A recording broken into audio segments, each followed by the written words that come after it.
Olá, paz do Senhor, tudo bem com você? Como é que você está?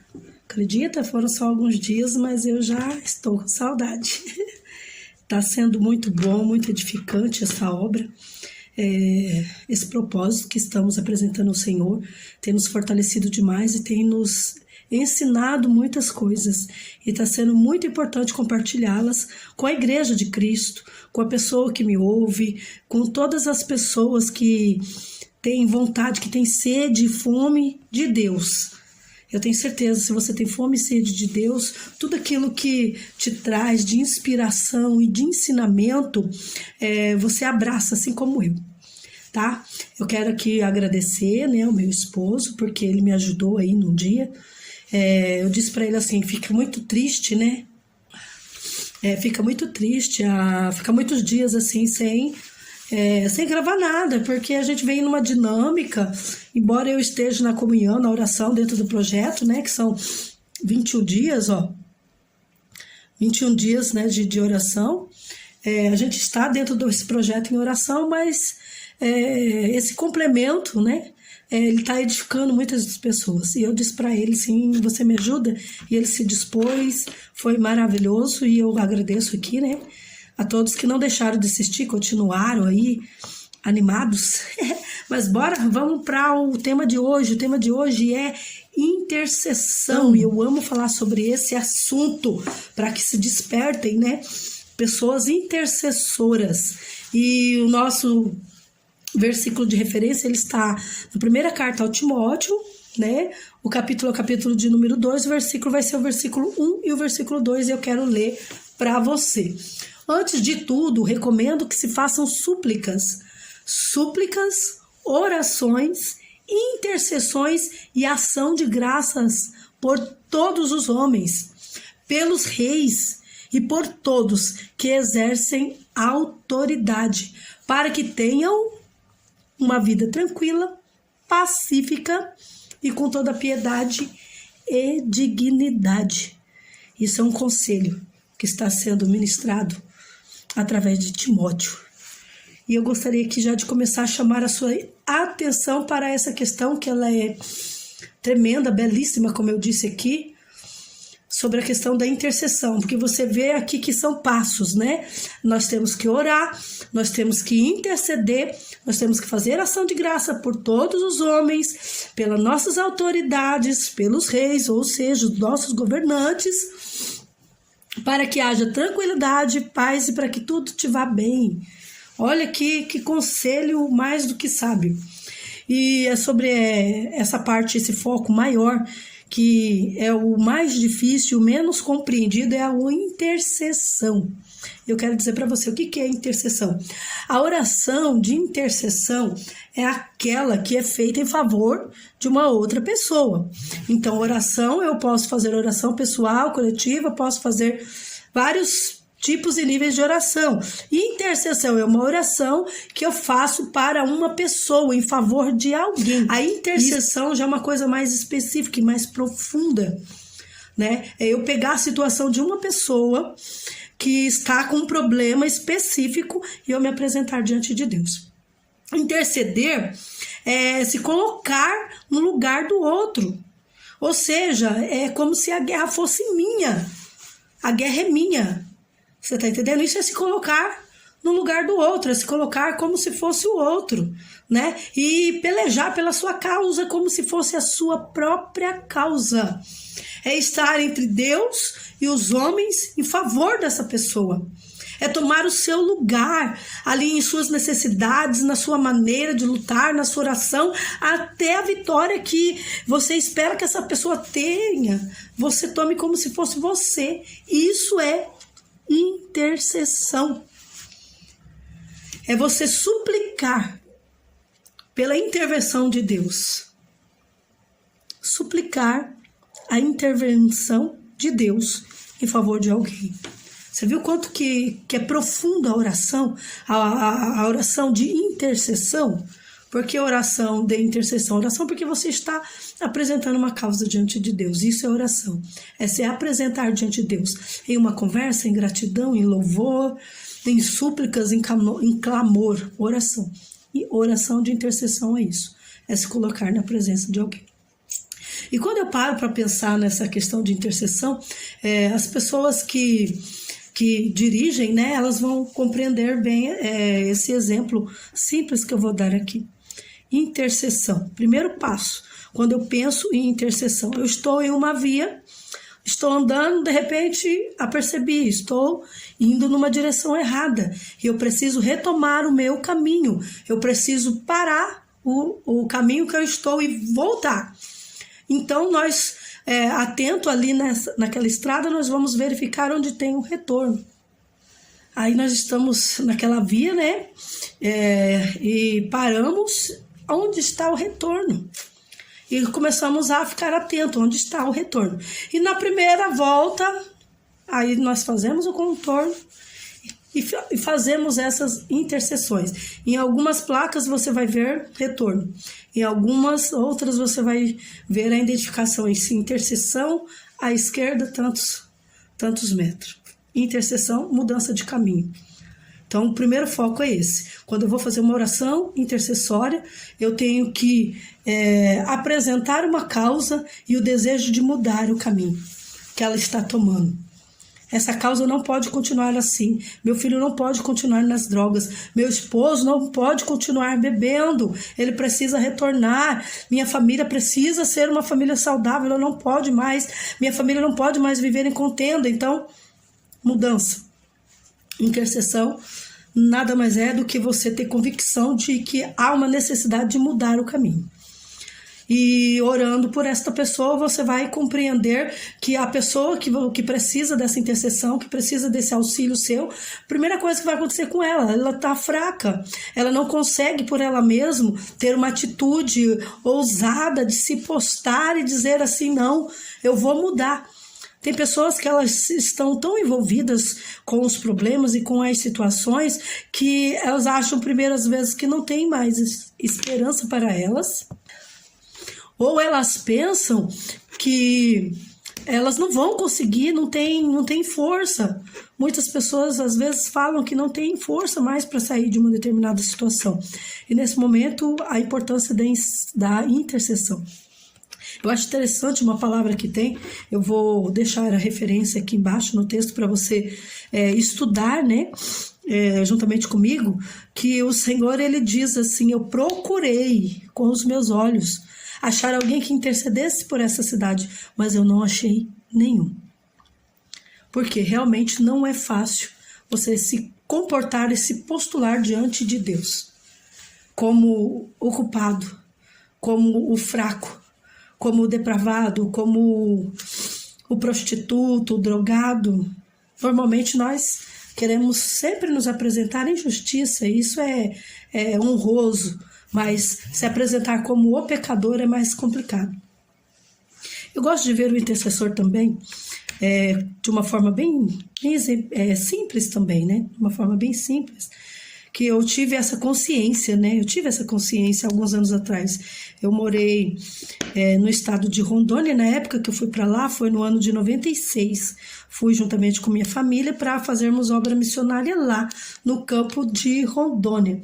E lá a maioria das casas, não todas, claro, tem os centros, né, com as casas de alvenaria normal, mas a maioria, em sua maioria, nas cidades e nos bairros, né, as casas elas são de madeira. E eu comecei a observar, quando Deus foi me ensinando sobre a intercessão, uma madeira após a outra, às vezes ficava um vãozinho ou um tortinho onde que tinha uma brecha. E lá, eu aprendi lá, né? Porque eu sou de São Paulo, então essa parte eu não sabia. Mas eu aprendi lá que aquela madeira fininha, uma ripinha fininha, olha só, fininha, que é colocada ali entre uma madeira e outra, aquilo ali é mata-junta. A mata-junta está na brecha. É isso aí que a mata-junta faz, ficar na brecha. É isso que o intercessor faz, ficar na brecha. E quando nós ficamos na brecha, nós ficamos entre a pessoa e a retaliação do diabo. Você está entendendo? A retaliação do diabo, o que vai acontecer? A brecha vai estar sendo tampada pela intercessão, é o que nós estamos apresentando aqui, o nosso clamor. Aí a pessoa que não tem tanta força, ela vai começar a ser, de uma certa forma, protegida em oração, através dessa mata-junta que somos nós, tampando aquela brecha, para Satanás não vir e destruir definitivamente aquela pessoa.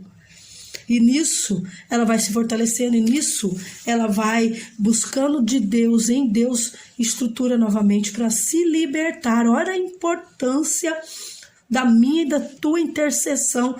Então eu quero que agora, em nome de Jesus, a partir desse momento, você não olhe mais para alguém ou alguma situação dizendo que não é possível, que não tem mais jeito. Você pode ser um instrumento, como a mata-junta que Deus precisa para fechar a brecha e para que essa pessoa seja fortalecida e ela caia em arrependimento e ela volte à presença do Senhor. Isso é muito importante.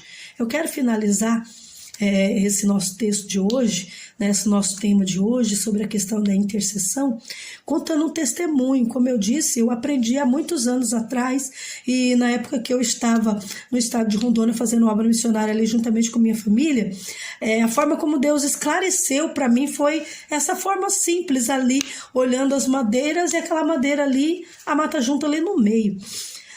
Foi a forma que Deus mostrou visivelmente para mim. E a importância eu já havia aprendido e entendido há alguns anos pelo testemunho que eu vou compartilhar com você.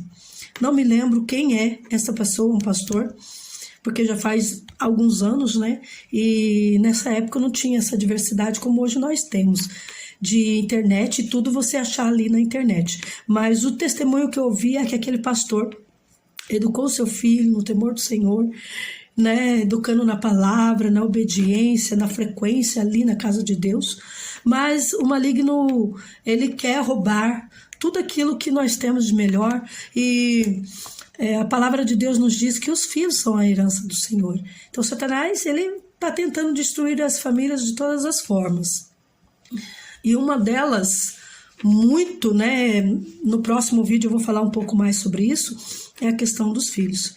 Ao completar 18 anos, o filho desse pastor resolve curtir a vida, que o mundo está cheio de portas, né? E ele disse para o pai: pai, agora eu tenho 18 anos, o senhor não tem mais responsabilidade comigo e eu quero curtir a minha vida. E esse pastor, ele relata no seu testemunho que, com muita dor no coração, ele disse: então tá, meu filho, realmente, você atingiu sua maioridade, eu não tenho mais responsabilidade contigo. Porém, minha casa, minhas regras. Então, se você quer viver da forma como você quer, você pode seguir seu caminho. E aquele filho jovem, né, altivo, se achando o cara, o bambambam, ele sai da casa do seu pai e se envolve com todo tipo de coisas, né? Os atrativos que o mundo tem. Sexo, drogas, bebidas, orgias de todos os tipos, baladas. É isso que o mundo está aí mostrando, né? Hoje, nos nossos dias de hoje, a liberdade, né, na questão da ideologia de gêneros, né? Nós temos visto muitas coisas acontecendo nesse sentido. Só que este pai, ele dizia diante de Deus: eu não vou perder essa guerra, Senhor. Meu filho é herança tua e eu me coloco na brecha pelo meu filho. E ele sempre em oração, sempre em intercessão, sempre em busca, em clamor. E uma bela madrugada esse pai foi despertado. Uma bela madrugada esse pai acorda e o Espírito Santo só diz: interceda agora e repreenda a morte. Olha quanto importante é o intercessor na vida de alguém. Repreenda agora a morte sobre o teu filho. E esse pai só orava, e no meio da oração Deus deu uma revelação, e esse pai disse que via o seu filho, um outro jovem, e a morte entrando no corpo do seu filho, e ele repreendeu: sai em nome do Senhor Jesus, e ele viu quando a morte saiu do corpo do seu filho. Porém, a visão que Deus deu para ele foi esse momento, ele viu quando saiu, e aquele espírito de morte já partiu para cima do outro rapaz que estava junto com o seu filho. E seu filho, neste momento, realmente estava vivendo uma batalha de vida e de morte, espiritualmente falando. Ele e seu amigo se drogaram a um nível tão intenso que os dois entraram em overdose. E o primeiro que começou a morrer foi o filho desse pastor. E nesse momento o pai dele estava intercedendo por ele. E esse filho viu o espírito da morte também saindo dele. E esse filho, Deus abriu a visão dele e viu o espírito da morte entrando no seu amigo. E ele viu a morte levando o seu companheiro. O amigo que estava ali, o companheiro de baladas. Ele viu os últimos suspiros de vida e aquilo chocou a vida daquele rapaz. E ele liga desesperado: pai, o senhor não sabe o que está acontecendo, o que aconteceu. O choque da situação que ele viveu foi tão grande que as drogas, saiu, né? Saiu do corpo dele e ele teve consciência, ele retomou, né, a sobriedade ali e liga para o seu pai. E o pai dele disse assim: filho, eu sei o que aconteceu. E aí esse filho vai e fala: pai, me ajuda, pai. Eu não quero mais, eu só não tinha força, mas já faz dias que eu reconheço que este não é o meu lugar, eu quero voltar, pai, me ajuda. Resumindo, ele volta para a presença do Senhor, esse filho, e enfim, abandona realmente a vida como ele estava ali, seguindo. E um belo dia, esse pastor, ele questiona Deus. Ele vendo a alegria do retorno do seu pai, ele se lembra e se choca com a dor da pessoa que recebeu, não um filho vivo, mas um filho morto. E ele diz para Deus: Senhor, por que o Senhor não salvou aquele jovem? E a resposta de Deus para aquele pai foi simples, objetiva e direta. Não tinha ninguém na brecha por aquele jovem. Não tinha ninguém intercedendo pela vida daquele jovem. Triste, né? Mas foi essa a resposta. A partir desse testemunho, eu tomei para mim que eu preciso sempre estar na brecha por alguém. Pela juventude, pelos filhos, pela família, pela casa, pelo esposo, pelo trabalho, pela igreja do Senhor. Eu preciso estar na brecha, eu preciso estar em oração. E eu lamento as pessoas que rejeitam esse amor grandioso do nosso Deus. Mas, enquanto tem vida, enquanto eu tenho vida, eu tenho esperança em Deus que as coisas podem acontecer. Eu só não posso desistir, eu tenho que continuar intercedendo, perseverando, buscando a presença do Senhor. Seja um intercessor, seja uma intercessora hoje, comece agora. Eu quero orar por você. Soberano Deus e eterno Pai, eu oro agora, Senhor, para que o Senhor desperte, Pai, neste homem e nesta mulher, Senhor, meu Deus. Nesta família, Pai, desperte a tua igreja para a importância da intercessão, Senhor. Que eles venham ser fortalecidos na força do teu poder, que venham ser convencidos através do teu Espírito Santo, Pai, dessa urgência que temos, ó Pai, que ter em nosso coração de estar buscando a tua presença. Nos ajuda e nos fortaleça nessa caminhada e nesse propósito, ó Pai. Eu te peço, em nome do Senhor Jesus, e você diz comigo amém?